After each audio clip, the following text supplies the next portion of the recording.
Dakika zizo ziri 12 zakaita ku ssaawa emu ya kawungeezi 89 Emmandu omusajja wa Kabaka nze nkubuuzako nate olwaleero nga 4 omwezi ogw'omukaaga 2025 wona wasinzira okuwuliriza njala kwebaza kwa nduli muluza mulungi kuba ne gye baatandikidde nange ate mbasangidde ku ssaawa enemu nzigalewo ate tulabe ebirala nga binaatambula bingi ebiri mu ggwanga bagenda okuleeta embeera ya kweteekateeka kulaba biki ebigenda okubeerawo era mu kyomulimu abagenda okuvuganya ku bapulezidenti bangi abamu babyogerako mu kaamati fe abalonzi abamu tyokwogera ebigambo bingi naye nga kiri mu ggwanga tuli mu mbeera yeeyo tunusiza ezo za byabufuzi kulo batuuse bagenda okubaganya nabo ebirowoozo bakula ensi nga tuna ensi yaffe Uganda nga bweyimiridde byonna nga bitambula bavuganya ku bwa pulezidenti ku kulembeze bw'ebibiina bingi olwaleero ebintu bingi ebirimu era nga tujja kutugendako ne namugongo katono pulezidenti yagambye nti buli mwaka olwolo lubimbirwe ebya Kaisaali bya Kaisaali abalanda beeteekate ebibiina ebipya bijja eggwanga lyonna tugenda kutunuulira biki ffe ng'abantu ba bulijjo biki byetwandibadde tutunuulira mu kyo kyentegeeza ti buli omu aggyeeyo enjala okulaba nti abaako akafo kati saawa yakukwata kaadi abantu baagala kaadi National Unity Platform abaakagyayo kaadi bali 40,000 kati boyagala kwesimba mu kibiina ekyo kya National Unity Platform keera bukeezi ku kitebe ogenda ofune ogiye okusabako ebyali mutabinuka bya DP Semala ne Mutenyu buli omu anenya munne ebyali mukuluna kwa DP buli omu anenya munne Mutenyu wagamba Semala niye amugamba bino oliba mwa tuveemu tumusajja tumulekerera akaluluke asikalimu yekka nze nja kubeera musijja kuvaamu neze nabaddeyo Semala ajja kujja nakubuli yavuganyiza naye oliba mwa nti musajja ono nga ebintu byatambuza si byamazima na bwenkanya hanzi kansigalemu bwatu nasigalamu mwamanyolozi legitimacy kiki kujiwa legitimacy kyekyo kwe kuyamba ekintu n'okifuula ekituufu nga ate kyalibadde kikoze eki kifa n'okiwa obulamu oyakiwadde obulamu yaganze sivaamu yatwabirabye twalabye batwala obubokisi olaba notisize naalemu gazikola simanya ebiguma byabafuzi naye kweganze nze okutya kwange nze ng'omujega kyenasinza okutya bano yasindidde bali mu mbeera eno y'okulwana mu kalulu akaabwe ak'omunda internal democracia nga DP egamba atamukute yagamba yaye kwatira ddala onyweze bwagenza okukya nga te DP eriyo enalemu neeyimba twabagamba PFF esoko birabako ne FDC kaka tuli abuuza ndi musajja mukulu omulamuzi mbo munenya waaki munanti era akalu yakakwatamu olaba mwekka kabalemye kwaffe netwadde tubiraba ebadde mutabimuka twabire bingi sajja bona mwayogera biri naye ekikulu kyabeera kindesezza ekyo ampuliza ejo twawulidde bomu ezatulise president enkya agenda kwogerako eri eggwanga gyebayita kololo ku ssaawa 8 zennyini ssaawa 8 zennyini president agenda kwogerako eri eggwanga Uganda lyakulembedde myaka 40 aggalawo tulo ku mundi gwokutaano aggulawo omwaka ogusembayo ogwa parliament ogwamwe State of the Nation abagambira eggwanga okuva omwaka ogwedde yakola embeera eggwanga gye lirimu okuva luli lyasemba okubabuulira kati atubuulira engeri gye lirimu tusobole okumuwa ssente engeri gye lirimu olwaleero engeri gyasuubira bwe lyali kati negitulaga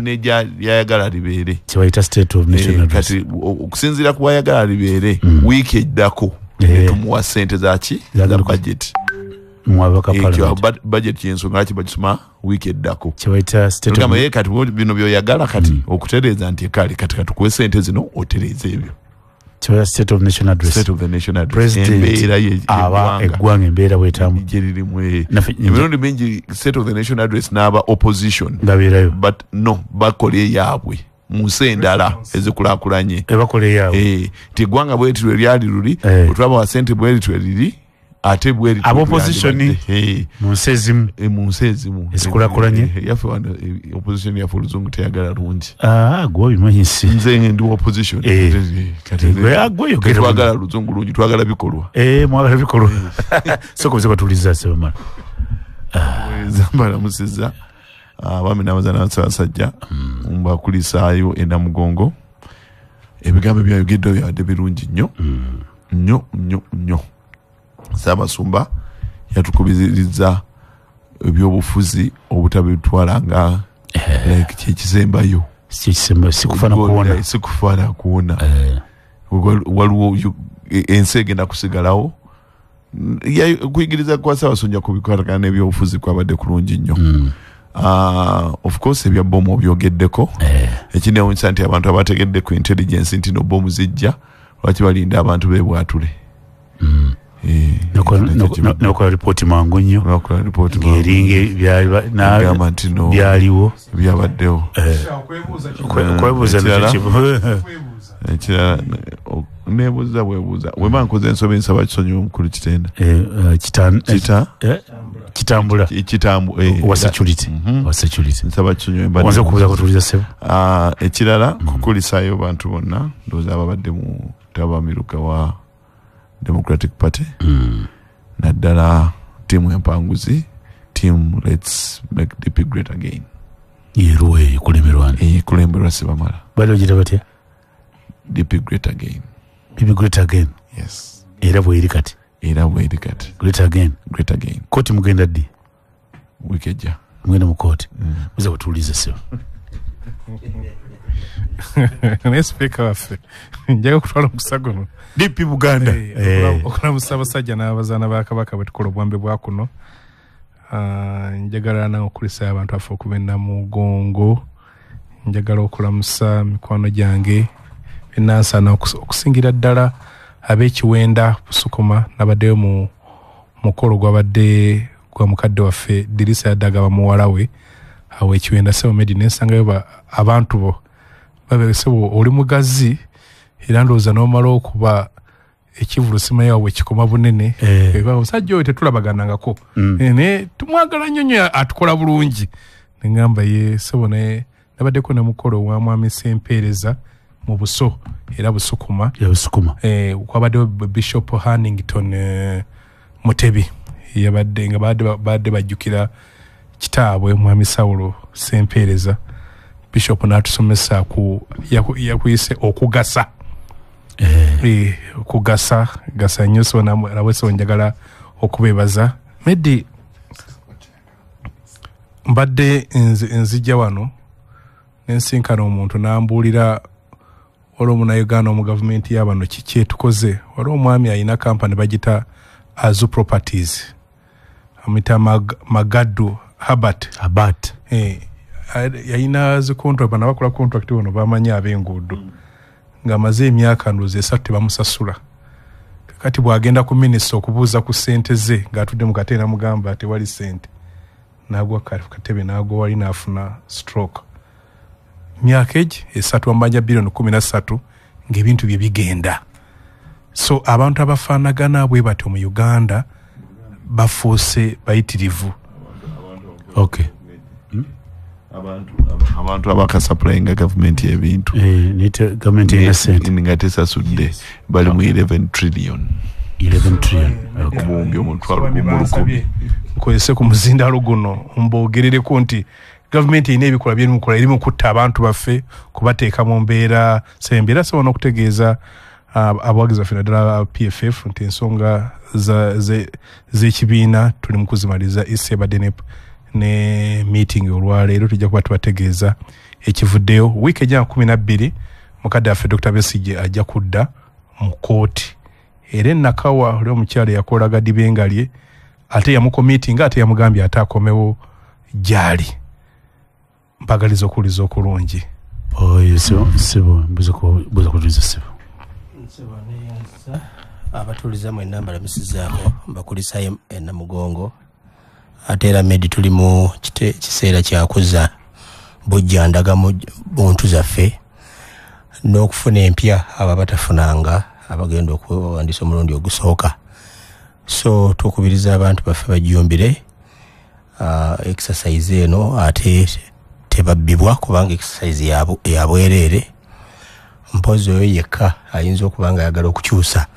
ebiri ku ndagamuntu enkadde gamba nga amanya bagawandiika bubi emyaka n'ebirala. Oyo asasula akasente mu banka naye n'agenda okuzza okufuna empya ng'eri yamubulako naye obutafaanaganako na wali wetubadde emabega naye era akikola nga talina kyasasudde. So nolwekyo tukubiriza abantu baffe abajumbire exercise eno. Nze tuyansebuza kutuliza sebo. Nange nno njagala okuyita mbufu bwe bumu namuse ku bantu baffe abatuwuliriza. Amannya nze Yasin Ndidde Njasabiggu. Njagala okuyozaayoza n'okulisaayo bonna abagenze mbijaguze Namugongo. Kama Katonda yakuumye n'ayamba singa ne badda nga tebafunye bulabe bwonna. Medi saagala kulyaza amaanyi abantu b'Emityana bangi babadde bagamba tukuwulira ku muzindaalo buli lw'ogutuukako olina ky'oyogera nti kati obudde bwe buno.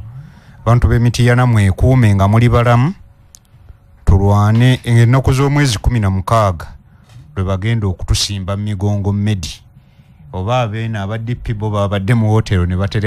batereka bu box faakaffe kagenda baka Mugongo mu lujjudde bwe tunaalabayo wa PPF ajja tubuulira lwaki ayingidde layini bwe tunaalabayo WNUP kale ab'NRM nga tweteekateeka okunkwasa kaadi egenda banga formality kuba abantu bangi nnyo bonna bagamba nti embutuufu gwasaanye. Okay. Mbagaliza okuwuliriza okulungi. Ampuliza abakulu tulina wano so tujja kwogera ku nyi tuli ngazi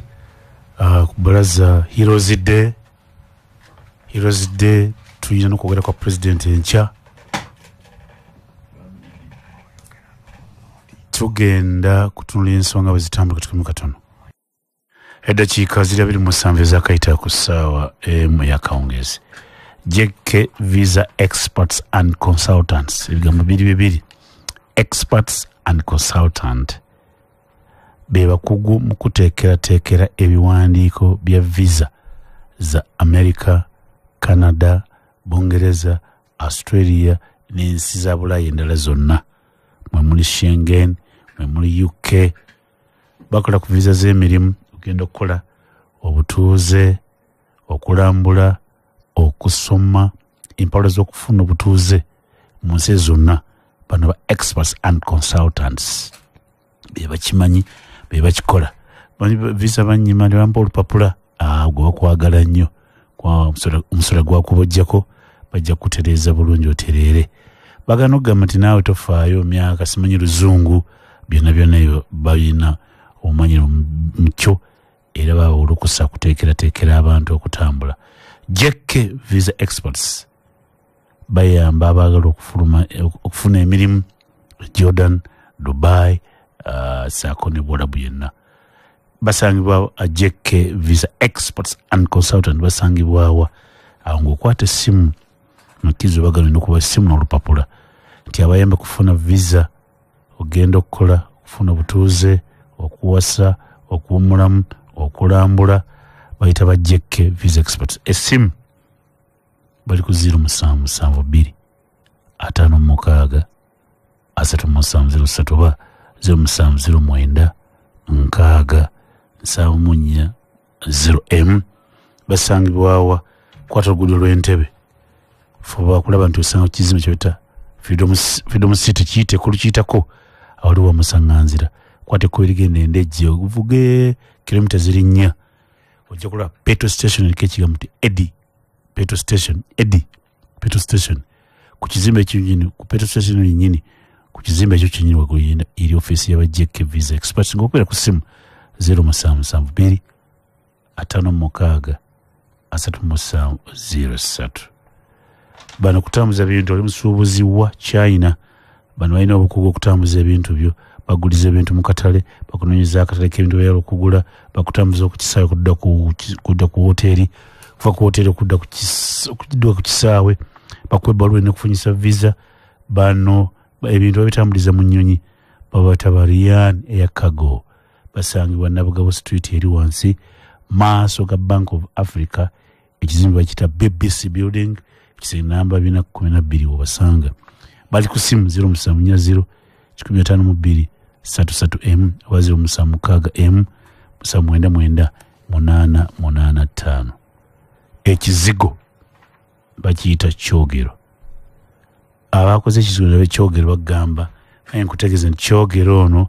ne sabbuuni akola bulungi ku lususu balina kyogero habo jelly kyogero habo soap kyogero vitamin E kyogero cocoa butter kyogero aloe vera buli kizigo kyonna kyeweetaaga kirongoosa ne sabbuuni bamulina si byakunoonya batambula ne bajja mu town gyoli mu katale gy'obeera ate era balina mu kikubo gye bali abakyogero bakubiza omuzadde na gyoli nti omwana mu kaseera kano akukudda ku ssomero naye bwe tubadde tuwumuliddemu awo nabona basigadde awaka ebizigo ne sabbuuni ebyakyogero bino bikusobosa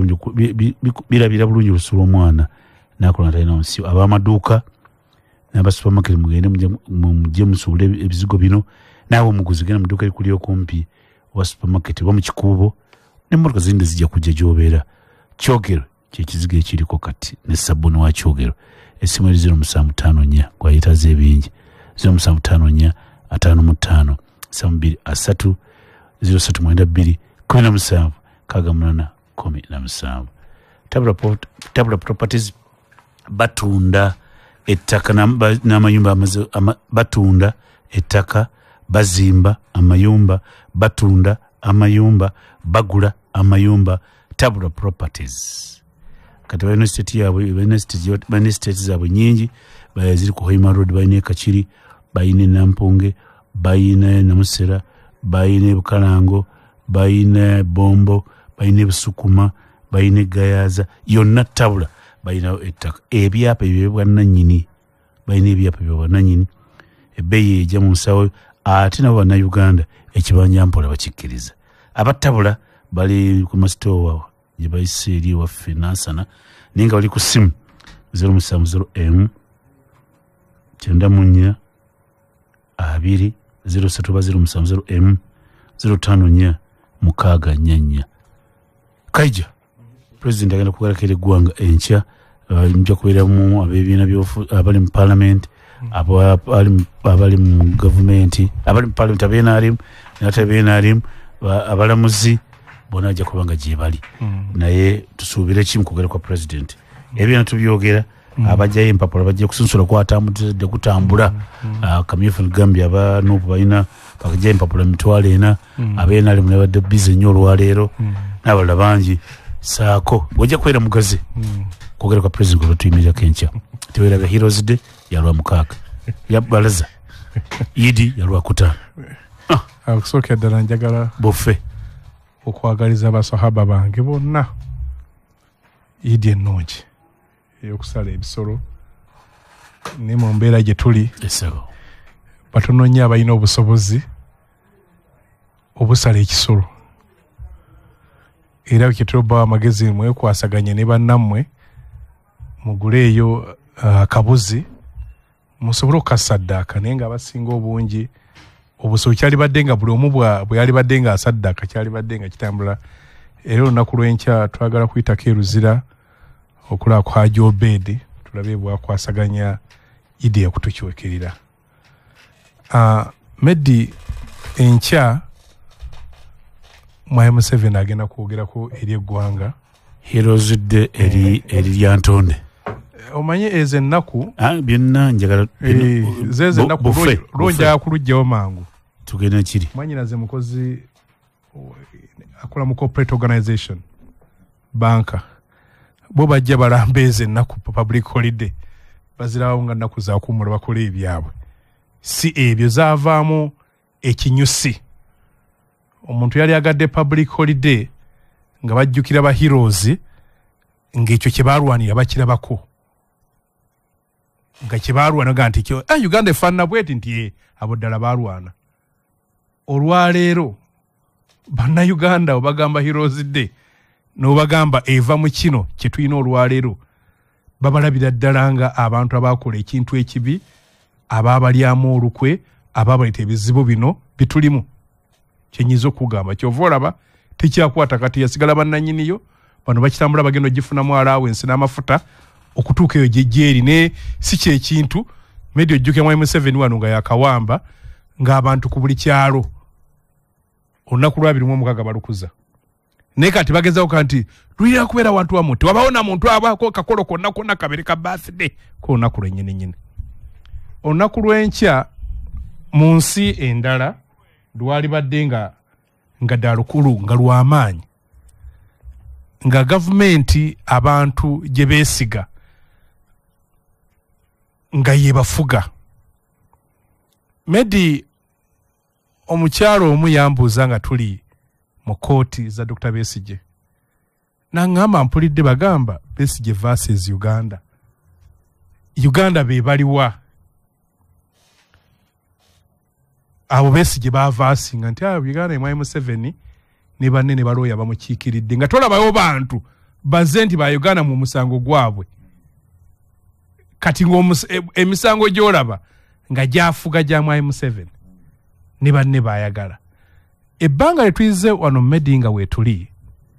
mwai Museveni ekigambo state of the nation mu bugendere ye yakitta era ogenda musanga nga byakunyumiza nga tebikwatako state of the nation kwali badde nga bw'obuuza dokita ng'olina omulwadde mu theatre omulwadde ali atya n'agamba mukebedde omutima gw'omulamu nti ekyumba kiramu ensigo ono yandifunamuko obuzibu wano yandiba bwati nga Ssaabamaama kyaggaye nti n'otegeeza Uganda bweri n'otegeeza okusomoozebwa kweyitamu n'otegeeza ne gyoyagala okututwala noga nti kati eddagala lyerino kandi kuwandiikire ogende wali ewandegeya oba weeriri tutuusa olwaleero Medi Bishop Hannington Mutebi yategeezezza nti obaamukebera kansa nga bamutegedde bulungi wa Aga Khan Hospital Nairobi ne bamugamba nti balina options bbiri ebyokukola bibiri ekyokukola ekimu ekyasooka abasawo bagamba Bishop mbutugisa okujjako omusaayi ne tugutwala e India ne bakolera eddagala nga liryo weka nga buli mpeke buli lunaku ya $10 gyemitwalo 36 n'ekitundu mpaka lwolifa Bishop n'agamba sente zijja wanze ekanfe nagane kansoke ninde option eyokubiri nga bamugamba basa okujjamu obusomyo ne bakuteekamu obulala n'abuuza ezo sente mmeka emitwalo 25 ejja pound bw'oginyiga era abakristo bamanyi abagisonda bw'ozinyiga ye biliyoni emu ne miliyoni 2 ne sente zigwamu n'agamba nze kanzireeko enfe mikwano giraga mukyala we mbu aleeta essimu ye tukebere mu mikwano gye tutandika okukuŋŋaanya sente oyo ali ku level ya bishop ow'e Kampala diocese alina emikwano egitegeerekeka era sente zaanoonyezebwa ne zirabika era twadde okwoga omukolo n'embuuza bameka kumu abasobola okusonderwa sente ezo mutabani wa Captain Babu Cedric navugana naye wane Kampala vuka mukakamu Ssaabamaama yasoma naye ekimbe kyamusazeeko ekyomutima ne bagamba okunoonya sente bamuddusiza wa era Nairobi tebaddusa Uganda Nairobi ne basaba sente mmeka biliyoni 1.5 badde bakanoonyaako 2 Allah n'amukola ki n'amutwala era mu kwogera kwange ne mbagamba tandika okukkiriza nti bannayuganda abasinga tebafola okubambu Katonda yasazeewo bafola okuba nti ababateekateekera okusomoozebwa okwo bakumanya naye bwe kye baasalawo nga Betty Kamya bwe yatutegeeza ng'agamba abantu okulwanyisa corruption abantu kye bamutegera obubi nabaga corruption nze tankolako tannumya senza gamere kula kubanga nze ne munne gwe yasongako nti nze ffe bwe tulwala otegeeza mwai Museveni ne bakwata ennyonyi ne kutwala yonna gy'osobola okujjanjabwa nti ebyo ebirwadde byolaba bitta abantu baffe si bulwadde bupya Sediko bamulumye bannayuganda bangi tumanyi nti kati obulwadde wano we Uganda weebuli obulwadde obwali butwala Dr. Dr. Hannington Bishop nabwo tumanyi weebuli olwaleero nga Maputo Declaration egambye nti buli ggwanga lya Africa likwate ebitundu 15 ku budget libiteeke ku byobulamu ffe wano olwale tussaako 2%. Trump bw'abadde tannatuggalawo mu byabulamu ensi America ne banne waayo babadde bacontributing ebitundu 7 ku buli 100 ebya budget ya health ebyo kati Trump bwe yagenze n'atusalako ebyo Mwami Museveni enkya agenda kubyogera katugambe transport Mwami Trump bwe yajja wano sente mu byobulamu ffe tugenda kukola tutya ekyo kikulu okwogera ka president yes ekyo kikulu nga nti bannange tulina okulwana okulaba nga munnaye kubanga sente ezo bw'ozikwata biliyoni 1.5 ozitwala India gye bayita medical tourism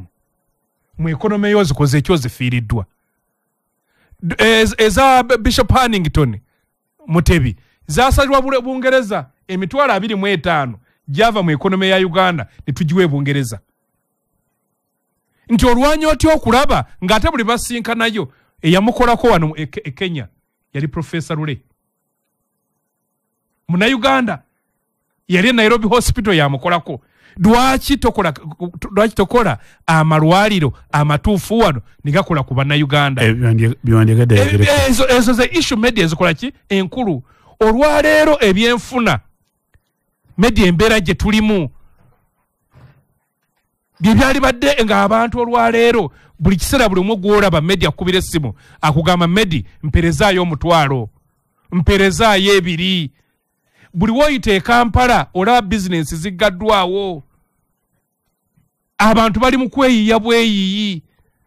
ekyo ogenda kukyogerako ki bw'osanga medi mikwano gy'abasuubuzi emisoro giri wano bagamba mbu okutambuza business olina okuba ng'olina gw'okolagana naye ng'ali kumpi ne Mwai Museveni amwinako oluganda bw'oba tomulina gw'oba oweddeyo awo twatuukawo tutya enkolagana ffe bino etulaba mu region ogenda kugyogerako ki nga buli atunya bannayuganda abalabanga abalabe be olwaleero bwe kiba nti buli omu politics gwalabanga omulimu ng'abantu buli muntu bagiddukamu mifu bagende mu politics kyeki kireese ekibbattaka ekitagwa ekyaleetedde olwalabye egundi Wakiso amaje galina gwe gayambako gazze ku poliisi esaba court order kubanga yeragira omuntu ajja ku ttaka ne DPC ne mumuyisaamu ze mumuyisizaamu otubulira amajeego gatuuse gatya aga Uganda okuba nti amaje agali badde gogeragala poliisi kati poliisi gagikuba bwe gaba amaje gakuba poliisi atenze wanayinki olwaleero agenda tubulya atya judiciary eryetya bajja kubeerayo n'aba judiciary yes ng'olwaleero twali tulowooza tutya court martial bye twali tugityamu ne batuza mu kooti z'abantu twalabye omukyala Christine Nantege ng'akolera ddala ebitagoberera amateeka nga byali mu court martial ndi kati rule of law eragawa good governance tulagawa constitutionalism tulagawa nti olupimo lwe tweteekera mu constitution ya 95 akalimi kali mukka kakalaga nti embeera gye tulimu ebyobufuzi buli omu tamanyi gye tulaga buli omu omulaba akusaba nti tetumanyi wawe tulaga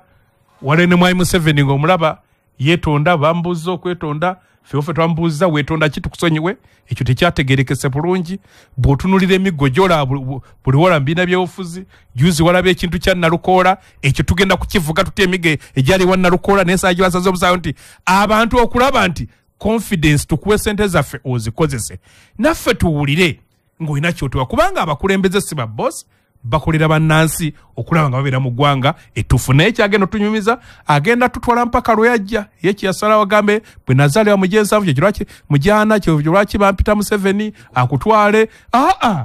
tukubuuza kukola accountability yaguno omwaka kakati nze bwonzize eyo nga nkubuuza bya leero oba oyagala kumbuzaabuza Edakiika ziri 13 zokkezebwa ku essaawa 2. Chapa Enterprises bakwanjula sabbuuni agenda kuteeka akamunyumwenyu. Sabbuuni ono ayoza ayitibwa Jama wa muti.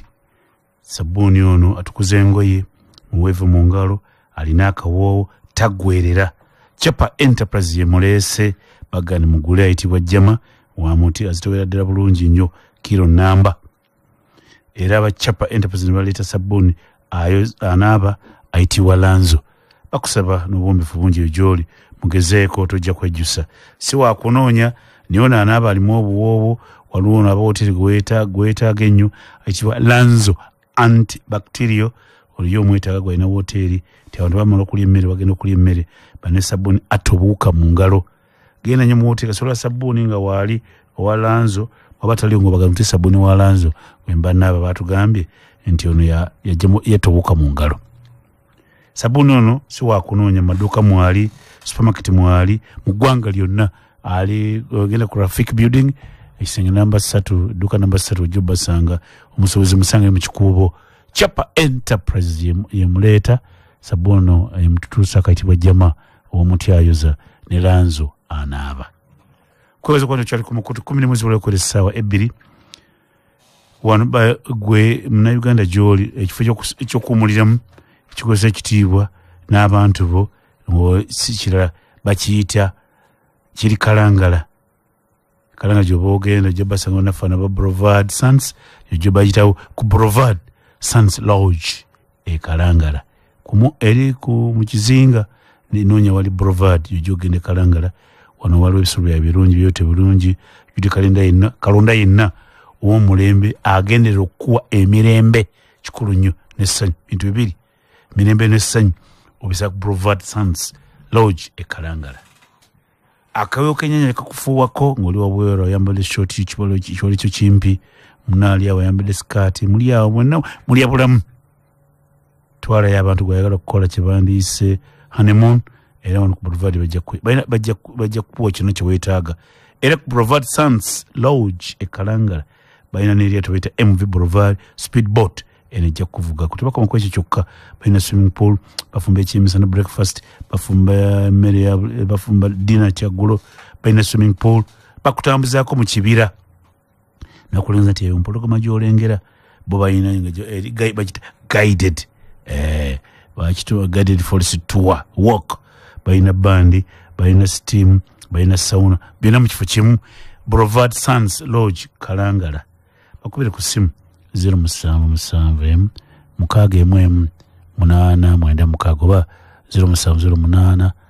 334 665. Bano bayita Force Resort Lweza, kifaananyi kyakuwummuliramu. Bakutegeeza kiri mu miti wakati. Jangu yokusano ojja kutegeera kye bayita obulamu. Abaana bonna babeera awo. Jangu yokusano ojja kutegeera kye bayita obulamu, era kutegeeza nti kintu kimu kyokka kyolina okukola kulaba nti ofunawo okusula ku Force Resort Lweza. Osimuka ku makya ng'obutonde bw'ensi okwetodde, kubanga ebisulo bino biri mu miti wakati, obunyonyi bukaaba ku makya. Empewo ku makya n'ekufuuwa eri yennyini gye batugamba fulumako ebweru, empewo ekufuuweko katujja gisanga yeeno eri wano yo bagiteekateeka bulungi. Akayo kakufuuwako, balina gardens ennungi ezijjudde obutonde, bafumba emmere yakuno neyeva mu nsi ez'ebweru, balina abafumbi abakugu, bafa ne ku baana balina kids park abali mu mawugira. Kifo bakiyita Fort Resort Lweza. Buli lwakutana obayo endongo ne bayita omuyimbi ow'enjawulo. Bakubire ku simu y'otegeddeyo gyeri, kwata olw'entebe tunatuka Kajansi ku mafuta ga gaazi. Oba oweeteraawo ng'odde Kajansi ojja kola kutwala ku Fort Resort Lweza. Kuba ku simu 0708 52 1995 oba 0778 3 486. Oli eyo oyala kuyingiza amasannyalaze. Oli oyala kuyingiza amasannyalaze gakutawaanye, tumanyi bw'otandikira, oyala kusika amasannyalaze, tumanyi bagula miti, byonna tobimanyi naye n'ekizimbe kyo, olina faamu yo, oyala kusembeza amasannyalaze, wanga gali wala n'akikola ntya? Ekyo kyawedde. Post Bank eresengo gye bayita Wendi okwatagana ne bakafulu okutambuza amasannyalaze okuwalinga ennyumba abayita ba Silver Technical Services Uganda Limited bano balina baweereddwa olukusa aba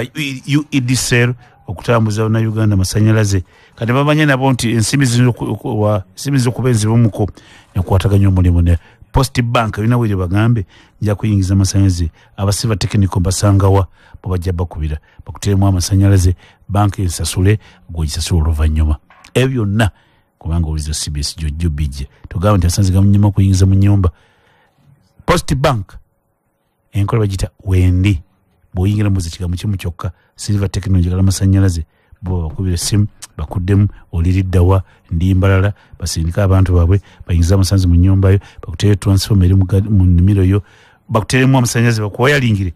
bo banka yo basasule gwosasule banka mpola tolina kyoleeta toleeta kyapa Silver Technical Services ne Post Bank bebakino bakikoze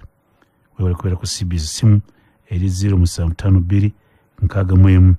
982 oba 0701 16 17 942 oba batuuka ku ne babeera erikyali wajja leero togende kuba simu abayimu aba Silver nti njala amasannyalaze oliriddawa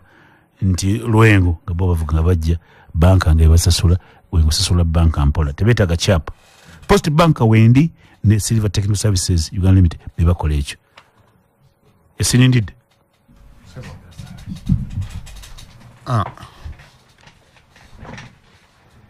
Medi okwogera kwa president olunaku lw'enkya ku munnayuganda ali eyo kino president kimukakatako okutegeeza entambula gye tutambudde ne we tutuuse okusinziira ku ebyo ebyateekateekebwa naye bw'ogitunuulira ebimu ku ffe bye tusuubira eby'amaanyi nti tulabye president ebyandibadde bisuubirwa era bye twandibadde tusuubira nti tulabye president ng'atambula mu regions ez'enjawulo ku nkola eya parish development model ku ssente ezagiteebwako ng'esuubirwa okujja omuntu wa wansi mu bwavu kati president alina ekifaananyi ekituufu nti ebifo ebimu teyatuuka kuba abantu bazze bamulaga ebifo ebimu yatuuka naye ne zikwatibwa bubi eriyo n'ebifo ebimu gye zaatuuka ne zikolako akatonotono nti ebimu ku bye tusuubira president okwanjulira abantu enkola eno ekoze kuba enteekateeka eyinza obba nga yennungi ennyo naye nga wansi entuuka gy'etuuka okusinziira ku byazzaalaba ng'atambula tumusuubira okuba nti ayanjulira abantu n'okwongera okubakunga bw'ebanga ddala mu ebyo ebitundu byekoze byanjawulo ki bye bakoze kuba mu bitundu byekoze munnayuganda ali embalala tamanyi mu north yo bakikola batya era ne basobola ogikozesa obulungi ku mwaka guli president ng'asemba okwogera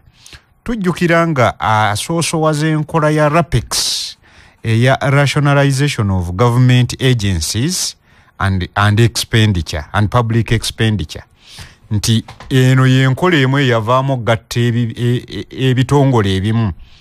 ekitongole ky'enguudo ne kigenda oluguudo lwaffe olw'Emityana we lwakoma Mityana Mubende bukyanga bagatta yunula terwadda paka kati luli ku stand still luyimiridde amasannyalaze nti ebitongole bino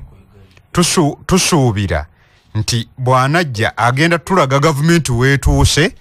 mu kubigatta obulungi obukirimu ku ebyo ebigattiddwa ebiragibwa ebivuddemu kuba bwe twatunuulira twali waneeno Medi nga tugire emwanyi bagenda zigatta nga akatale kalina we kali kati twagala kumanya okugatta kwazo akatale tunaakamaintaininga paka bwe katyo tukasuubira okugwa munnayuganda ali wansi ye byasuubira muki byasuubira mu president oba bye bisuubirwa eby'amaanyi kuba ffe abeeri abali Emityana Medi ebyobulamu president ng'ajja okwogera tumusuubira okwogera ku byobulamu nti endwadde nnyingi ezizze zirwanyisibwa tulabye mpox nga atulumbye tulabye ebirwadde ebigudde naye ate generally n'embeera eziri mu malwaliro gavumenti geteekamu ssente kuba tulabye baminisita bangi nga batandise okuvaayo okulambula amalwaliro gano twalaba permanent secretary ng'alina ne ku bakozi baagobye olw'okukola dibenga lye kati tusuubira president okwatayo medi tetuyinza kubuusa byakwerinda maaso nti Uganda abasinga ogitunuulira eyo balowooza eri mirembe nnyo egisusse olw'okuba beebaka naye ne kano kokka akaatukanzeemu ku lunaku lw'abajulizi kikakata ku president okujja ekisooka okuzzamu munnayuganda essuubi nti gavumenti ekyali mu control ekyokubiri okulaga bannayuganda enteekateeka gavumenti gy'erina okwongera obbakuuma n'okukuuma ebyabwe n'okubakuuma ku threats eziva ebweru kuba ADF teri wano bakozesaawo bukozesa nga transit center nakwagala kubawo obukubi naye nga tebali kigendererwa nti oba kutwala naye tulina ensi nnyingi gye balina amakanda era nga bakyayongera okuteeka obweraliikirivu ku bantu baffe katusuubira president nti ng'ajja okwogera eri eggwanga ebyo tetuyinza bibuusa maaso tubimusuubiramu medi tuli mu kaseera akazibu akaseera k'ebyokwerinda ebyokulonda akaseera ak'ebyobufuzi ddala nti kati bibugumye emabega eri twagamba nga abantu muve mu byobufuzi musooke mudde mu kukola kana akaseera tolina gw'ogenda kigamba wabula twagala president okujja okutulambikira bannayuganda nga tutuuse mu kaseera ako already ketulimu biki bye tuba tukola kuba ffe wano ogw'okusomesa tugukoze omwaka mulamba ne bannange bannayuganda ku ntambula gye bagenda otambula naye olw'okuba bwe tuba wano eriyo omulala ategendala yadde abategeeyaffe be bangi kati ate ku lunaku president lwayogera tusuubira bangi abajja omuwa amatu n'amaaso bamwegeke tumusuubira okujja okulambulwa ku bannayuganda entambula gye balina okutambula n'enneeyisa gye balina okweyisa nga tuli mu kaseera ak'ebyobufuzi yadde kulwanira buyinza naye Uganda tegenda kukola ki tegenda kuggwaawo yadde kulwanira bifo ekifo ky'olwanira gomba egenda sigala gomba ne bw'oliva mu nsi omulala ajja kujja agikulembere tusuubira president okuvaayo okulambika abantu baffe enneeyisa gye balina okweyisa mu guno omwaka gwe tutandise ogw'ebyobufuzi kuba gwe tugutandise ate kitukoze bulungi nti akaseera ke tubitandikiddemu tubitandise nga ke kaseera kajja okwogereramu tumusuubira okuba nti nawo ajja akwatewo medi mu Buganda wano mabegakaawo jjukira yavaayo ne yeetonda naye mu Buganda wano tulina ebibaddewo ne bye tukoze bye tulwanye nabyo kuba bwe twava mu kalulu akawedde mu kisanja kino kyonna tuzze tulwanyisa ekibbattaka nga gavumenti medi obujulizi weebuli nti bwe twatuulanga ku TV nga tosobola kumalako wiiki nga tolabye wali greda naye olwaleero n'omwezi gugenda katusuubira president okuvaayo okuzzamu bannayuganda essuubi ebibadde wakisooba bitegedde era nabitegedde naye bibaddeyo omulundi gumu mu mwaka ebyaleerwawa nabyo mbimanyi naye bibaddeyo byenkanankana ne bwe byali wakati w'ennaku w'ebifo ebibiri omwezi guweze anti mbadde nkubuuza Lubowa Wakiso enzija gye bizze Kasa Ng'ombe byenkanankana ne bwe byali oluli bwe wakaabanga essemuto ow'essembabule n'akaaba ow'eno n'akaaba naye akalembereza weekali tumusuubira okuvaayo okwongerera bannayuganda essuubi n'okubazzaamu amaanyi nti bino byonna bijja kukola ki bijja kuggwaawo waneeno ababadde bogabaga yeetonde nga bw'akola bannange entandikwa ey'okuddiŋŋana ebaawo kati n'ebikolwa byennyini omwo mwennyini tumusuubira okulaga bannayuganda ekkubo lye tutunuddemu lye tugenda okutwala medi mu kwogera kwa president ebirala bye tutasobola bbuusa maaso olunaku olw'enkya emirundi egisinga abamu tugenda ne tubeera ku muzindaalo wano bw'amala okulaba presidential speech n'alowooza nti tussa kimu twasoose gisomamu naye ebimu ku bye tutamusuubira kubuusa maaso byebyenfuna by'eggwanga n'entoba n'akattu ke tulimu mu byenfuna nti abamu balaba embeera ekalubyemu naye amabanja agatubangibwa tusasuddeko kyenkana ki yego gakola ki geulwa kukola ki amabanja ge twafuna mu mwaka basebamala abo ge baayisa gakoze eki mu bitundu ebyenjawulo munnayuganda kyasuubira nti bwe gaba nti gakoze ensasula yaffe eryeti era tuyimiridde tutya bannayuganda be balinza okukola ki okuwulira Henry kitambula gwino muzinda neyanziza mpulidde baganda bange abakwogera mukulu Medi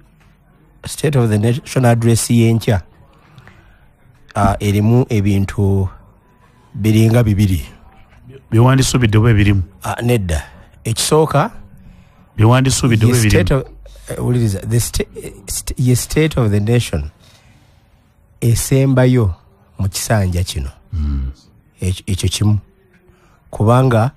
tunaagenda okudda mu ndala tuli batumaze okulonda nga n'omukulembeze omupya amala okulayira si ekyo kimu ekyokubiri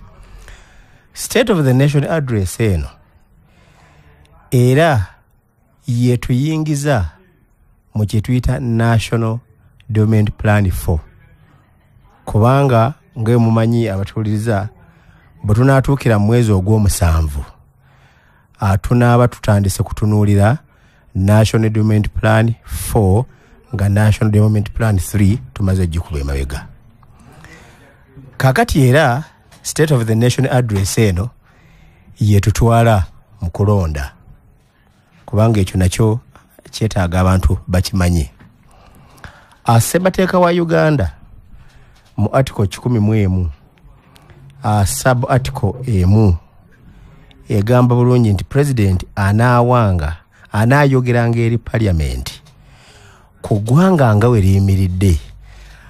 nga aggulawo oba ku ntandikwa ya session ya parliament si ku nkomerero naye ku ntandikwa era bw'amala okwogera parliament agiggulawo kati biki byasimbako essira ekisooka wa accountability nti omwaka guli mu mwaka guno oguggwako ogwa byensimbi twakola kino era omwaka oguddako tusuubira kukola kino na kino na kino kyasookera ddala okutunuulira atunuulira nnyo ebyokwerinda nga muganda wange wabyogedde wano kubanga ebyokwerinda ye driver owa buli kimu awo kimanyi tubadde n'obutujju ng'era mwabadde mulaba ekyabadde mu Munyonyo n'ebize bibaawo awo tujju bano tuzze tubulwanyisa ne tutuuka n'okusindika amagye gaffe DRC okulaba nga bafefeta kakati eyo yonna accountability alina okugiwa ajjagiwa olunaku olw'enkya okulaga abantu nti mu byokwerinda byaffe ebya Uganda wano we tutuuse era tusuubira tujja kwongeramu bwe tuti kakati bw'osoma National Development Plan 4 gye tugenda okutambulirako era kyensuubira nti speech oba address ya president egenda kukwatawo nnyo National Development Plan 4 erimu ebintu ebiwerako naye kisookera ddala government eyagala nnyo abantu amaka okubanga gongera ku byennyingiza katujje katono sebo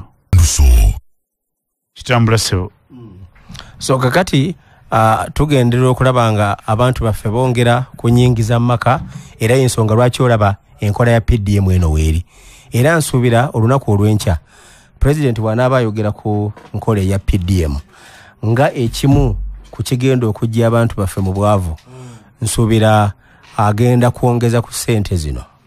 okuva ku miliyoni 10 buli muluka zigende ku miliyoni 2 oba n'omusobyo ekyo nkisuubira mu kwogera kwe okw'olunaku olw'enkya era kyensuubira ekirala ge masannyalaze gano kubanga nga bwe mumanyi ubumeme ebadde yakasuulawo enkasi ne tutandika nga gavumenti okuddukanya amasannyalaze gaffe so tusuubira era nsuubira nti bw'anaaba ayogera ekigambo kya okuvaavaako okubadde kutandise ajja kukoonako asonga ate n'ekigambo ekyebbeeyi ey'amasannyalaze nakyo nsuubira nti omukulembeze w'eggwanga ajja kukyogerako. Okimanyi nti eriyo enteekateeka ey'eggaali y'omukka okuzimbibwa, eggaali y'omukka kati actually y'amasannyalaze yedduka okukamala agenda gitongoza, tagenda kugitongoza naye tusuubira nti ajja kugikoonako kubanga okuzimbwa kunaatera okutandika kuba okusasula okulira abantu abali mu stretch eyo. Mwana tugambira nti Tanzania yatandika kuwedde ewaffe wano oluusi ebintu biba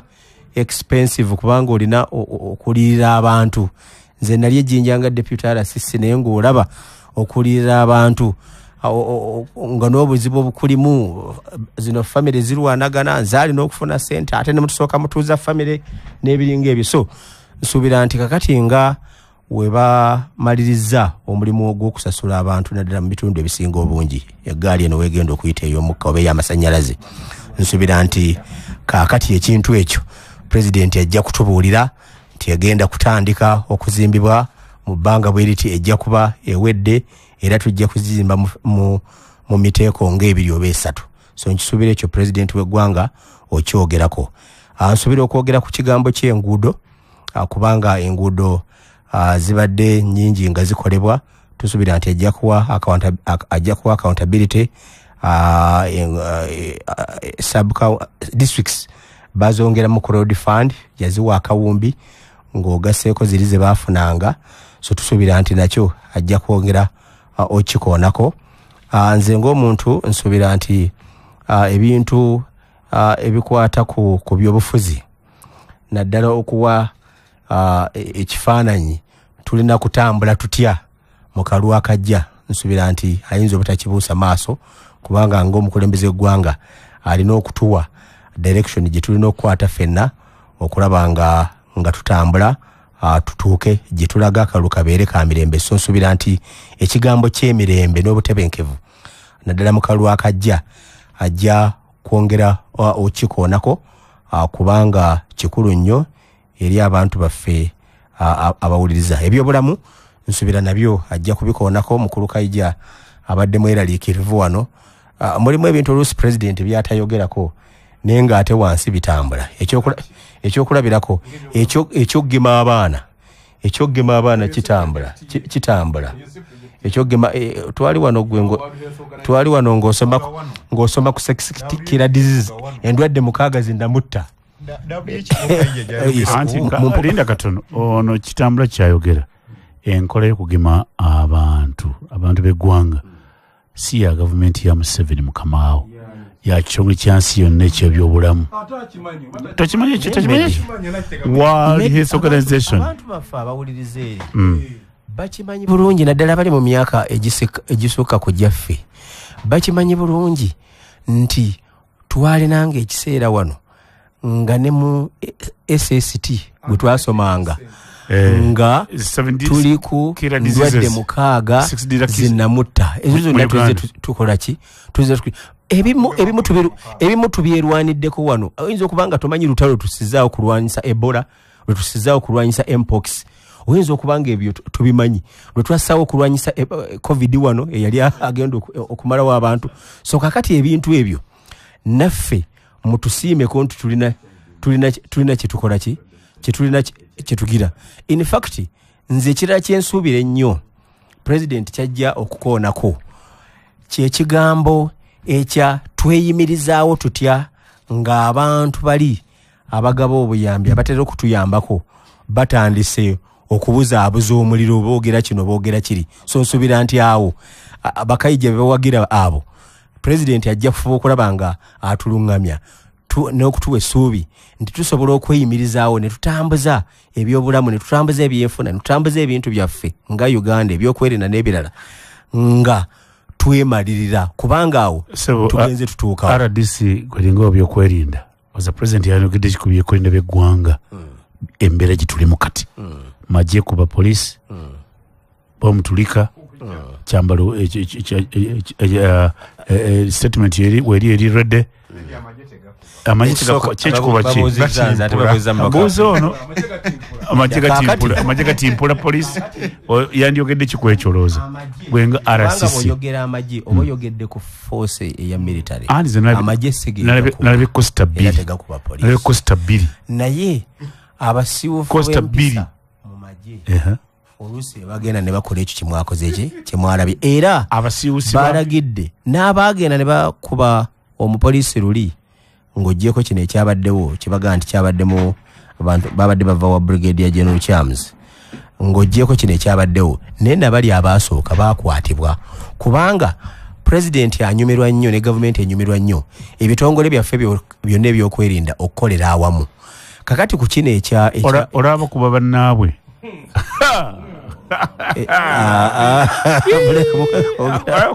muleka kwongera ate abapolisi balidiyo kakati olaba kuba bannaabwe sisi kwa sisi sisi kwa sisi siriko oyagala nnyo okusanyuka banne oyagala nnyo ebyononese musajja kaije sebamala nje kwogera kwa president kulolo nche saa 8 ogenda togenda ogenda togenda chechimu chichusachi naye yakkiriza dda batuwa iPad tosobola okubanga okwogera kwa president tetwogera era toddamu omulimu gwo kugenda kwekebeza COVID kuleka simu yo mu motoka na ntambula ekulese kufuna wogireka ewatataganya ntambula noyingira n'otuula katebe n'osirika president n'ababuulira byonna byayagala of course speaker naggulawo parliament president najja n'ayogera byonna byalina okwogera bwamala n'agenda speaker naggalawo parliament kuba omukolo gumu gwokka njagala okutangaaza medi akantu katono nnyo onansonyiwa okuva ku mulamu ago abantu bebuuza wabagambyeko nti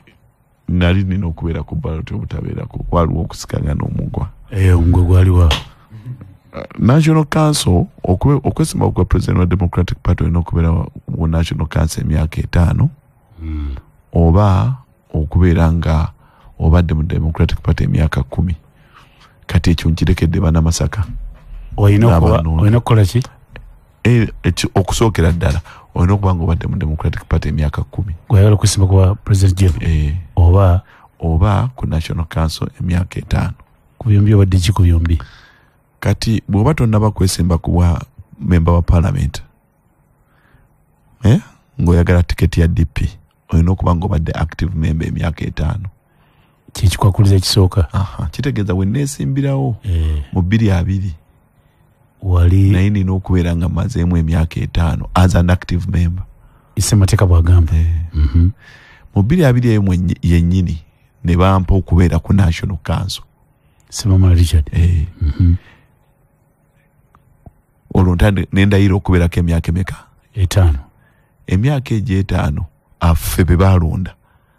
nga tetunnaba kuwa bukulembeze bapya tusooka kuwaayo bukulembeze we first dissolve ffe tusooka ne tuvaako ne tulonda abapya ekisanja kyaffe eky'emyaka 5 kiba kikuze eki kiwaddeko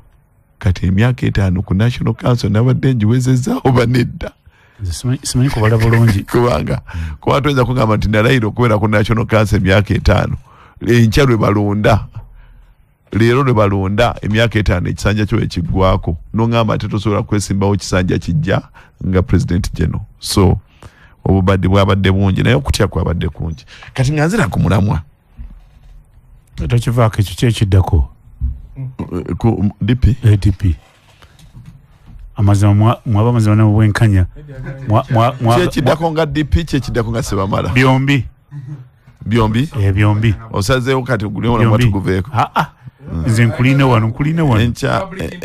public interest adwaseri kunatabuza Sebamala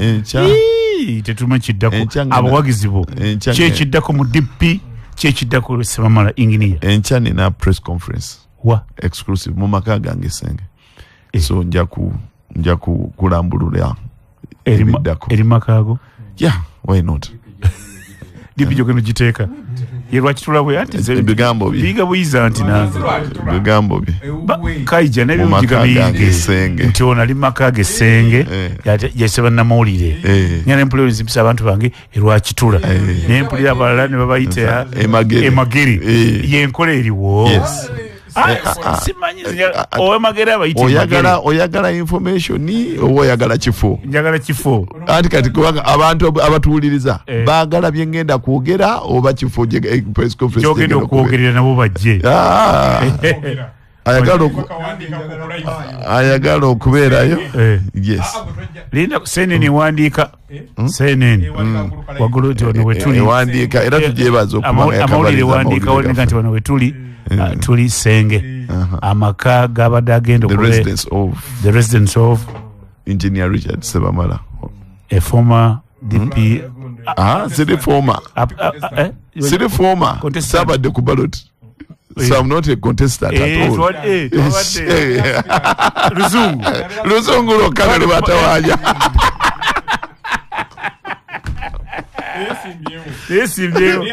So adaya kati bamita batia aspirant manyuli ampereza wano ngagamba nti nsere kuli kwabo wono Moses Sala ine myaka 96 aje empapula agabe golekera abato noli mugambe golekera abato kyadajja abantu bonna ba NRM historicals obalabye nga bajja mukulu Moses mwezi mulabi olabye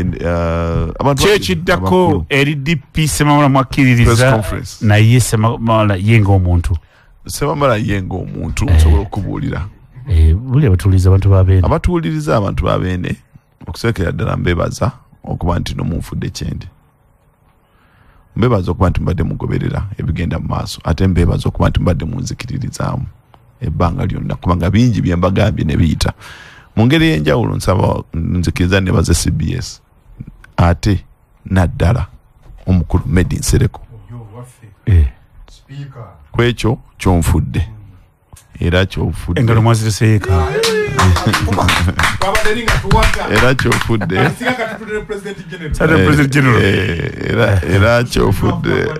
era kyofudde abantu abangi.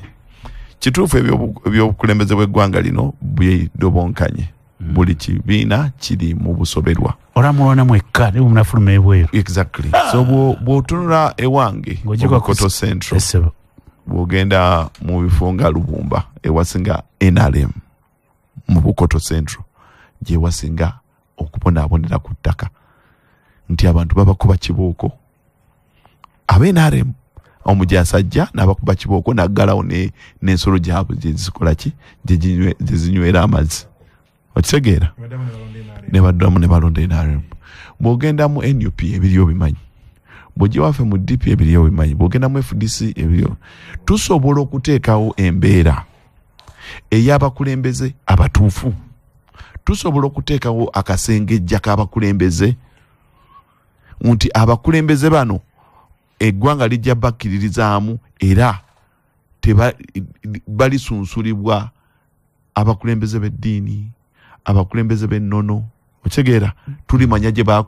baakuzibwa. Okitegeera okulaba nti omuntu tumuteeka tugenda omuleeta nti ono Sebamala atambula ne Sebamala nga ddala mukulembeze, kubanga kati tulowooza bwetugamba onoonya ekibiina kyosobola okugendamu nga tokola ki tokiraba. Democratic Party mu mwaka kivumbi ampise ngende mu NUP kati bwengenda mu NUP kati ndi wano nyambadde green bwenteekako esaati ya red byenjogera bigenda kukyuka. Hazino omutwe gwange gugenda kubula. Mwine ennono buli kibiina kina ennono yakyo. Nedda now nze Sebamala oyambadde the kiragala, value that I am kati nyambadde kiragala bwenkyusa nenteekako eya red bwenajja ano nja kuba njogera birala. Nja kusigala njogera nga Sebamala. So ekyo kyekiremyesezza abantu abangi okutegeera nti waliwo abakulembeze abalungi bangi ne mu bibiina ebirala nga NRM. Nze nina bakansala ewange, Kansala Richard kumuluka gwa Kamuzinda, when Josephine comes in by NRM naye obatuma emirimu negikolebwa ate n'otuma aboyita ababo negitakolebwa. So tusobola okuteekawo akasengejja akasobola okuleeta abakulembeze abatuufu ababanja abantu be bakkiririzaamu nti bajja kutuusa enkola ennungamu era ey'amazima n'obwenkanya eri abantu. Mukole conference ebagatta enkya nja kukola press conference wange tujogeddwa bano lwaki tulawo ekyalo bakita batya ku byombi kigenda kubeera kigenda kuyamba ebintu bibiri. Ekisooka okumanya omuntu nze nga Sebamala okyegedde nti sibeera mukulu medi wetwesangana ku CBS tekitegeeza nti sina wange nkimanyi gwomanyiyo naye abalala abayinza okulowooza nti mbeeraawo ku street yawo edakiika zino ziri 26 yonna gy'olinkoza kwa nti wali ku mukutu Abamiraj olw'okwagala okwongera okugaziya n'okukkaatiriza n'okunyikiza enkola yaabwe ey'abakasitoma babategeeza nti empeereza bagitereezaamu ate okweyongerako bategese omwoleso gaggadde nga gwakugula Mirage Tiles era si kugula Mirage Tiles bagenda kugulawo ettabi ppya Abamirage lyebatume batya Mirage Emporium nga kino kyekifo ekinene obulungi nga buli kimu kyoyagala okisangawo omuli tiles okuva India, Spain, Uganda ne Kenya. Emiwendo gisaliddwako jangu mwamanya mita 40 by 40 ziri ku mutwalo gumu 9 gujangu ebipimo byoyagala weebiri ekifo ekipya bakiyise Mirage Emporium babigase byonna 6th Street baavuddeyo ne bagattamu kati bali Bugoloobi ku Mulwana Road maaso ga Uganda Bat Chinatown ku Goodwill Complex mbanchi maze yao ebikulu byebubaka buno nti Abamirage bakola tiles ennungi eziva India bazitunda eza Spain eza Uganda ne Kenya basenguse begassewamu amatebe gonna bagagasewamu ne bakiyita Emporium erinnya ne balisigaza Mirage Emporium balina omwoleso gw'okugulawo okugulawo ettabi lino mujje mugule ku layisi tiles zino baliriddawa Bugoloobi ku Mulwana Road maaso ga Uganda Bat Chinatown ku Goodwill Complex. Bw'obulanga okuba essimu 0754 43 45 oba 0779 99 39. Tukulembeza amazima mu bye tukola tutunda ettaka bateba Honest Estate Developers. Tulina ettaka egayaza Kiwenda Mabombwe tulina Kachiri Nampunge tulina Nansana Bujuuko tulina Namusera Bugembe tulina ettaka liri Gobero Muguluka Wakiso Kasenge tulina Kachiri Simba ettaka lina buli gudo lw'oyagala tulirina tukulembeza amega Honest Estate Developers tuzimba n'okutunda amayumba agawedde. Esse zaffe zonna zirimu amasannyalaze enguudo kawerette ekibanyampula tukikkiriza tukubire ku simu tusangibwa Kampala ku Martin Road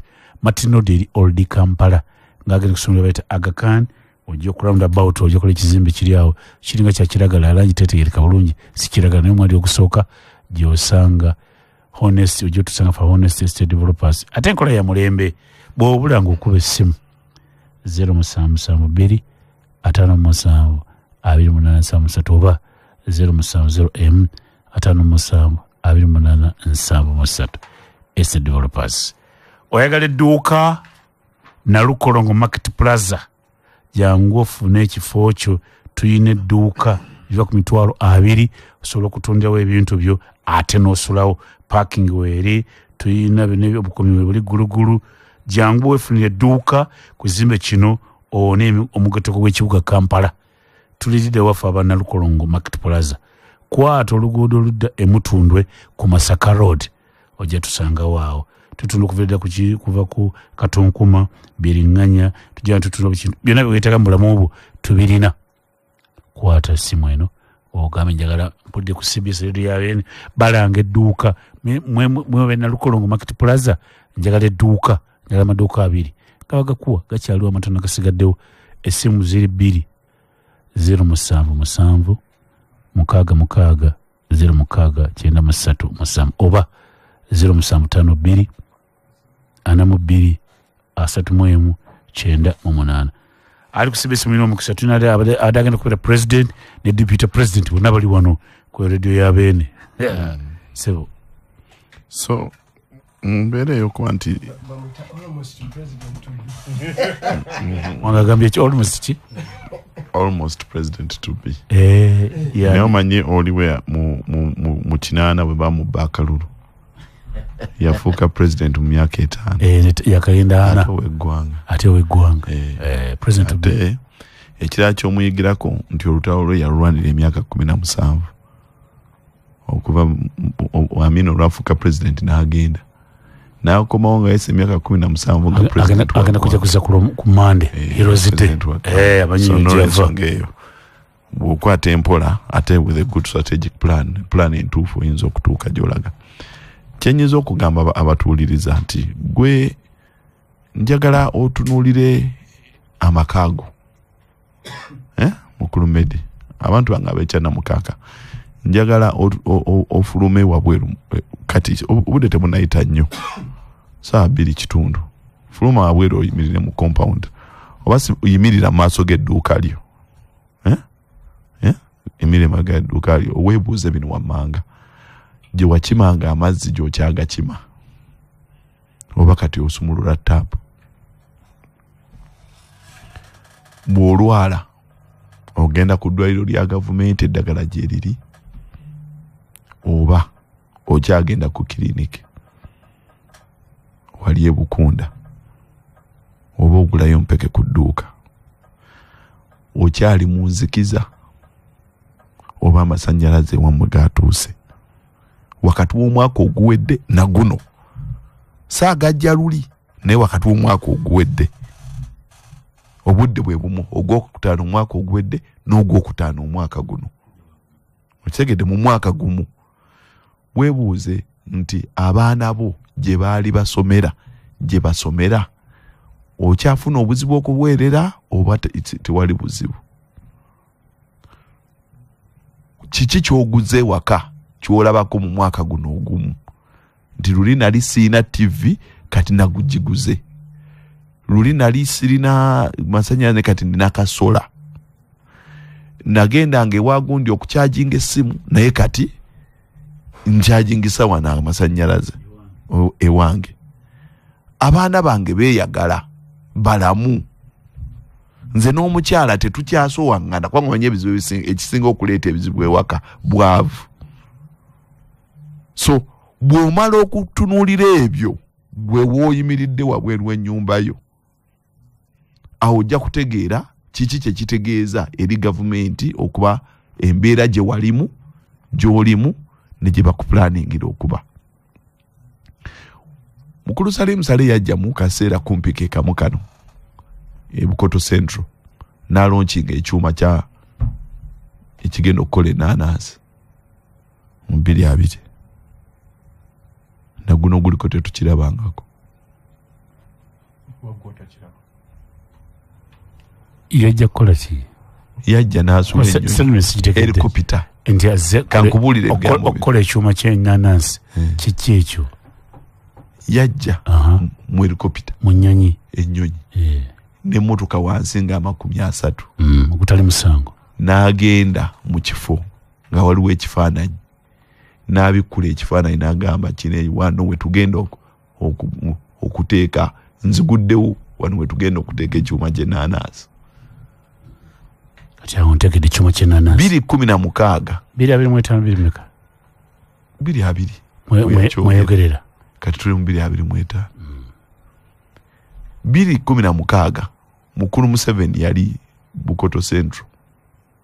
ekindu n'agamba ngenda kukola oluguudo lwa kolansi okuva wano okutuuka eddimu mailo mekezo si nyingi ze mekezo nga birimu president n'ayogera netumujjukiza prime minister kati omubanja matala ku luguudo myaka 10 omubanja matala ku luguudo miaka 10 miaka 10 kola nstala bikangako speech ya kugera kwa president ncha hadi kati njagala nkugamba je twali wetuli nije tulaga ye speech ya president State of the Nation address ebisuubizo bingi ebikoleddwa government eno ebitatuukiriziddwa region by region nze natambula eggwanga lino wano tubadde tunoonyeza obwa president wa Democratic Party buli kitundu osanga nga kiina ekintu ekyasuubizibwa ekitannaba kutuukirizibwa nga n'ebitongole ebyali ebya gavumenti ebyali mu kitundu kyabwe bikoze eki bitundiddwa naye n'ebizibu bye balina kibbattaka bbula lya mirimu ddembe lya buntu byonna byonna nga bwe biri wano mu Buganda bwe biri n'ewalala mu myaka meka 4 now enkya bajja tubuulira narrative gyenvudde Uganda weekulakulanye weetuuse naye si weeyina okuba tulekerawo okulowooza nti no lwakuba tuli we tuli n'olw'ensonga eyo we tulina okuba nti kiryokke omuntu okkeera ku makya n'akwata ssente za PDM obuwumbi 10 n'abukuwa ye n'abba obuwumbi omutwalo gumu omuntu fo ky'okufuna miliyoni 11 n'afuna emu nti kiryokke era n'olw'ensonga eyo bwe bagenda balondoola ekyo kye kisinga obulungi era enkya kuze babba singa bazikendeeza nagamba nti bwe tutwadde tubawa emu katugenda bawa 2 okyegera kyentegeeza olwo tukube mu ngalo nga omwana gw'oyonsa kati oyo gw'oyonsa omwana wo waka n'oba wa mwaka gumu 2-3 bamubanja miliyoni 2 kitundu nga tannazuukuka ly'ebbanja lye tulina okwogera kwa president ekya agenda jje luli yatulimba liita z'amata lunasemba okugenda era nze lunasemba okugendayo nga Algeria ekozesa amata mangi okusinga Nigeria so nagamba president ono abawandiika speech ze oba yennyini azeewandiikira ebintu bino so kwolwo nagambira ono naye kyebikola olumu naye bamuwa buwi byawandiika okigera era bye tuwuliriza sirabikasebitebalira speech ya president waliwo amuwandiikira nti ekyo kiri mu mateeka era article 101 mukiza okwogera kati yena ajja ku State of the Nation address n'ayogera eri eggwanga n'agamba nti Algeria ekozesa amata mangi okusinga Nigeria State of the Nation address president n'akola ensobi mu kwogerako tumalirize sebo kati enkya ajja kwogera ku PDM otusesa mmeka enkya nkugambe tulina iPad ate eri toyogera okwata iPad yo wonna woli n'obeera mu mmotoka n'ogiwuliriza yonna oba ku TV ne bw'ogendayo toyogera you just log in so enkya agenda kwogera ku PDM agenda kwogera ku byokwerinda agenda kwogera ku byokwerinda agenda kwogera ku mbeera ya 2026 segona mpereza message nti oba olina byokkola towuliriza Museveni ate nze okwawukanako n'abantu abalala ab'NRM mbawuliriza yes kati onaamanya otya obunafu obuli mu muntu nga tetumuwuliriza olyaga nti sente wazijja wa mukyalo omu omunene mu NRM eza campaign abantu beeraliikirira sente zange ennyo buli gye mpita ennyo naye Meddi nze naawe oli yagambye nti sente ezijja mukazi omunene myaka gyoza 2 kati gwe twasooka okusinkana nakola ntya ate byali byaffe abanneetooloola sigamba ku ggwe naye ku baali banneetoolodde okyegera kyendegeeza saabajjaamu ate nga bagira mu ddoola buuza abantu ba Bukoto Central bwe nagenda mu Bukoto Central nali nkozesa so ebyo sente zo lwakyaziralikira nnyo oli omanyi nkoledde obwenjini emyaka 2 naye ekisinga obukulu ngenda ku kika ebbaale ekyo kimanyi nenfukamira nenvayo nga nsabye emikisa nengenda nkola n'ebijja by'abajjajjange sikoma okwo nenfukamira buli neddira mutima nenfukamira buli lunaku okyegedde saawa 9 ogw'ekiro nenkwata sapule yange nensoma nenovena ya ngobya nengenda ewa mmange nenfukamira nembasaba emikisa nga nfuluma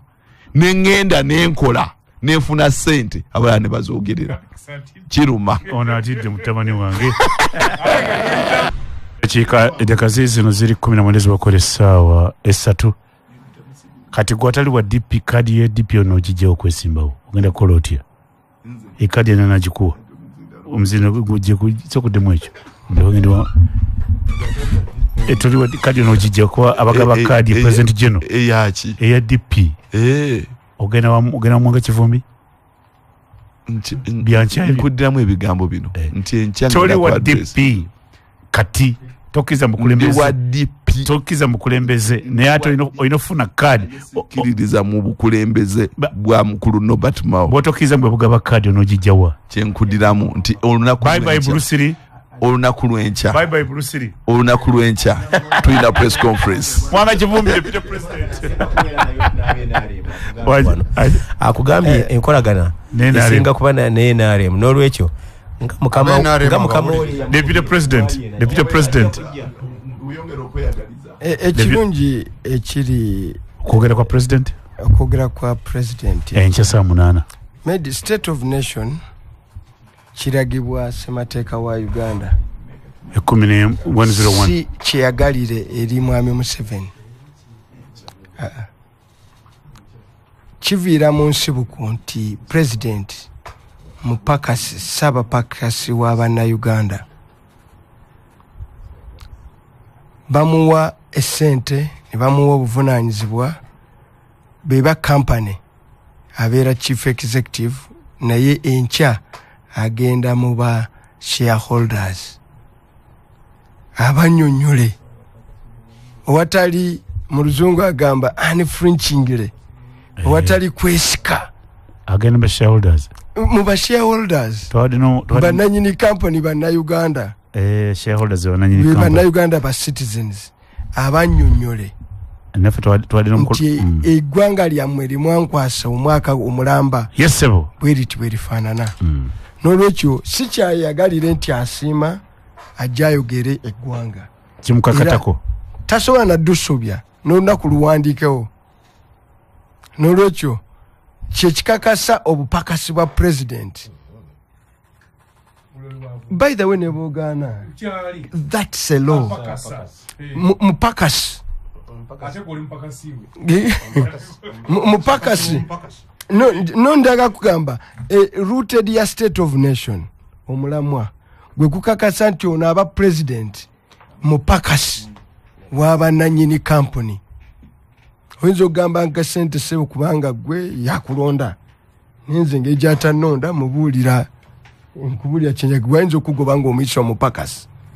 nze talina kyayinza kunkola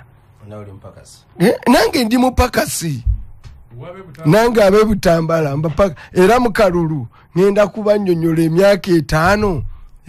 mbabuulire nti result ze zino basalewo oba banzizaayo oba bangoba kati president kimukakatako mu tteeka nti buli mwaka nga tugenda okuwa sente endala sooka otuyitiremu state of nation bw'amala asooka aga nti bane ku lw'ebyo bye mbannyonnyodde n'ekyo nsaba mumpa omusolo n'obuvunaanyizibwa okwewola nsobole okukola bino wammanga ebizibu bye mbabuulidde n'ekyo si lunaku lwa kulimba kanzije ssebo katono 89 oli ku maanu sadika ziri 13 zokka ezibulayo okwera ssaawa 3 so bayita Lowell Girls School yabawala basomesa arts and sciences ate abaana bayita bulungi ku sini ey'okuna n'ey'okutaano bangambye nkutegeeza leeta omwana asome afune ekifo kisigaddewo bitono nnyo essomero lisomesa lina laboratory zijjudde bulungi library zijjudde bulungi ate omwana omuleete mu Lowell Girls School abawo ina omukisa munene nnyo okujja katale k'ensi yonna era nasobola okukavuganya obulungi naddala bano baffe mu Uganda n'ensi ezitwetoolodde basomesa sciences ne arts era essomero lyabawala basulawo osobola omwana muleete ebyempisa babimanyi ebyeddiini balikulembeza eddiini gy'osoma ate era n'omwana empisa nazo bazimuteekamu naavayo nga mwana muwala ajjudde obulungi essomero lisangibwa Nakirebe ku luguudo lw'e Masaka okubire ku ssimu 0782 7 2 4 oba 0708 04 0 5 7 Lowell Girls School lyabawala abaana balete basome. Mutesa one University ya Kabaka yita abayizi abamaliza on A-level kujja kuwandiisa okusoma mwezi ogujja guli gw'omunaana mujje musome mufune diploma degree era gwagala okusoma olunaku olwa buli lunaku oba ku weekend oba online gwalina emirimu gikutawaanya jangu osome amasomero mangi mulimu course ya civil engineering mulimu electrical engineering mulimu tourism and hospitality management mass communication journalism industrial art ne design education with ICT bagamba jangu ekirumba ku somero ku campus enkulu wajangu ne Mengo e Kampala vawa nyini ku Masengere obuze nti University ya Ssaabasajja eririrewa bajja kulagirira obuze ng'okuba essimu eno Royal Chartered University esimu eri 0752 65 93 oba 0706 97 02 75 jangu osome weeyongereko. Maria's Kago bakafulu abalina omumanyirivu bonna kusaabaza maali y'Abannayuganda okuva China bayita ku mazzi emmeri container twala ennaku 16 ng'etuuse Mombasa tulina omwalo neve Mombasa kutuuka e Kampala mu nnaku 3 zokka emaali oba mazzi gituusa ng'otandika ate jangu twafunye warehouse empya gye twazimbye eyaffe si mpya twagizimbye eri mu maaso ga gombola y'e Makindye obuze Maria's Kago ojja kasosoza ku mukono gwa kkono ojja kuba warehouse ogifuna bulungi. Twavaayo eri ku Jumbo Arcade tuli ku Sasa Plaza wali mu kiiko kyennyini omwali ogwokutaano isinga kye bayita WB ojja tusaba tubali ku simu 0752 98 26 07 0759 92 6 72. Maria's Kago kwekubagiza tamuze maali ne banafa ba Maria's Kago ebola 10 zokka okwere South Deputy President. So awe wasingira okumanya obuyinza bw'abantu kubanga kusemateeka afa agamba all power obuyinza bwonna buli mu bantu buli bw'abantu buli nakyo kibuzaabuza bw'abantu power belongs to the people. Obuyinza bwonna bw'abantu basalawo banaabafuga batya ani anaabafuga n'engeri gy'anaabafugamu nga bayita mu bululu okulonda oba referendum. Kati bebasalawo president era ojja n'obabuulira olutabaalo eggwanga lyabwe beriyimiridde. Kati teri kulonzalonza ekibuuzo ekinene ekiri mu bannayuganda kuba ebirala byonna bya bulijjo amasomero obwavu biki ebitwabimanyiira ekyenjawulo omulundi guno kiki ekyenjawulo? 1 tugenda mu kulonda mu inverted comma bwe tugenda mu kulonda mu myezi 6 egiddako ekisookera ddala pulezidenti alina okubategeeza essaawa zino lwaki abamuvuganya abasibira mu makomera era lwaki justification lwaki gyayireeta ye nga teyeebuuziza ku bannayuganda okuzzaawo kooti masho. Kubanga leadership is consultative. Ebyo tyabiwandiika mu manifesto ye mu makatikati kubanga tewali social contract gyalina manifesto yendagaano gyoba n'abaki n'abalonze tali ene ndala social contract ye gyoba obawandiseeko olina obabuulira ku lwaki mu makati ogikyusa buli kyoba tewateeka mu manifesto ekyo baamala okukulonda oyinza